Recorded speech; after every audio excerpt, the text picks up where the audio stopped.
तर मग शनिवारवाड्याबद्दल काय सांगता? रविवारवाडा तर आता पेशव्यांचा दिवस्थानच. बाजीराव पेशव्यांना म्हणजे बाळाजी विश्वनाथांना बाळाजी विश्वनाथ म्हणजे बाजीरावांचे वडील आणि यांना पेशवाई 1713 मध्ये शाहू महाराजांनी दिली आणि शाहू महाराजांनी सांगितलं, की आता तुम्हाला पुण्याची जहागिरी देतोय. तर तुमच्याकडे सासवड भाग आहे आणि पुण्याची जहागिरी पण आहे. पण सुरुवातीला ते सासवडला राहत होते.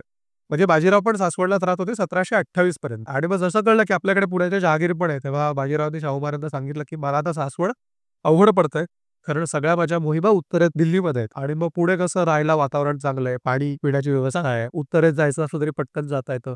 कोकणात जायला ॲक्सेस पटकन आहे. सो आता मला परवानगी द्या तुम्ही, की मी पुण्याला जाऊन राहतो सासवडच्या ऐवजी आणि मी पुण्यामध्ये वाडा बांधते. सुरुवातीला आले. आता 1728 ला पुण्यात आल्यानंतर तर राहतं घर नव्हतं. त्यामुळे सुरुवातीला ते धडफळे नावाचे गृहस्थ कसबा पेठेत होते, सरदार होते. तर त्यांच्या वाड्यात 2 वर्ष राहिले. त्यानंतर 1730 मध्ये शनिवारवाड्याचा पाया रचला आणि तो 1732 मध्ये पूर्ण झाला. 10 जानेवारी आणि 22 जानेवारी अशा त्या तारखा आहेत आणि दोन्ही वेळेला योगायोगाने शनिवार होता. तर याला कागदपत्रात नावाचा थोरला वाडा आहे. पण ह्या दोन्ही घटना शनिवारी झाल्या आणि तो शनिवार पेठेत आहे. त्यामुळे कदाचित नाव त्याचं शनिवारवाडा.